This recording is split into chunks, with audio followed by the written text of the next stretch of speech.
আচ্ছা মামু, শুনলো তোমার দাদুদের নাকি একটা বিশাল গরু ছিল, গরুর বিষয়ে একটু গল্প और করো। अभी तो এ रुको। দেখো গরুটা আমার দাদুর একটা গরু ছিল, আমার দাদু গরু ব্যবসা করতো, তুমি জানো তো? গরু হচ্ছে থাইল্যান্ড থেকে গরু আসতো। থাইল্যান্ড? হ্যাঁ, থাইল্যান্ড থেকে তো গরুগুলো আসতো পাঞ্জাবে। পাঞ্জাবে? হ্যাঁ, এসে আমাদের খিদুরপুরই আসতো। খিদুরপুর থেকে একটা লরি ভাড়া করে আসে।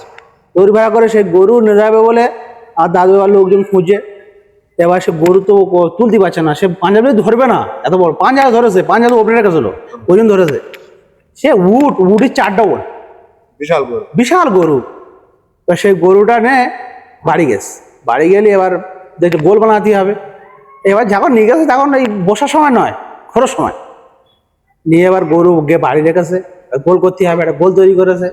কোম্পানি যেরকম কোম্পানি, বড় কোম্পানি যেরকম তৈরি হয় না, ওরকম বড় গোল তৈরি করেছে। করলে এবার গরু একটা বাচ্চা হয়েছে। বাচ্চা হয়েছে? হ্যাঁ, সেই গরুর বাচ্চা হয়েছে, সে ওই রকম বিশাল বড়, বিশাল গরু। হ্যাঁ, বিশাল বাচ্চা হয়েছে।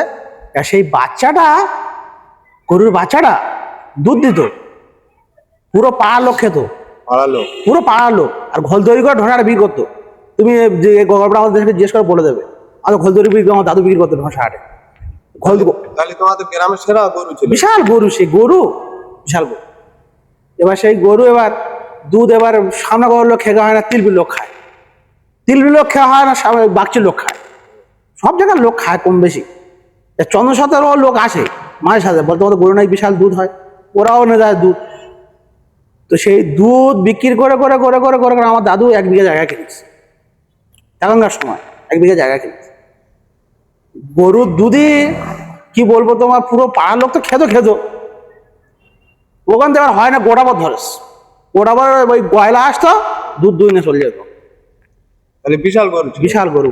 দুধ হতো কত করে, 40 litre, 50 litre, 60 litre, 70 litre, 80 litre, 100 litre করে দুধ হতো। বিশাল বিশাল বিশাল গরু। তাহলে হচ্ছে তোমার দাদুর গরু তো নামি দাবি করতো। নামি নামি করেছে। আমাদের কি হতাল জানো? কি বলো? হ্যাঁ, কি বলো? আর দাদু কি কিনে থাল জানো? একটা কি একটা ছাগল এনে থাল। কোয়াতে? ওই দেখো, একটা ছাগল এনে, জানো না? আমি জানি কোয়াতে ছাগল, বড় ছাগল আমি দেখেছি। সুন্দরবন থেকে। ও, সুন্দরবন থেকে একটা ছাগল এনেছিল। তা ছাগলটার হচ্ছে দুধ দুইতে গেত, দুকাড়া মই যে হাল চড়ে জানো, হ্যাঁ হ্যাঁ, ওই দুকাড়া মই বেঁধে হাল চড়তে হতো। ওই তো দুধ দেওয়ার জন্য। আচ্ছা আচ্ছা। দুধ দেওয়ার জন্য ওই দুকাড়া মই বাঁধাতো। তা হচ্ছে আমরা তো দুধ ওই বিক্রি করতো নি। আগে যে ওই পুরো গ্রাম অঞ্চলে যে মেয়েদের ছেলেপুলে হতো না, ছেলেপুলে ছাওয়াল বনে দুধ খাওয়া দিয়ে কিন্তু সব ওই ছাওয়াল বনে নিয়ে সকালবেলা দাদু তো বাড়ি চলে আসতো, সব মাঠে মুখ দিয়ে টেনে নিত, বুঝলে?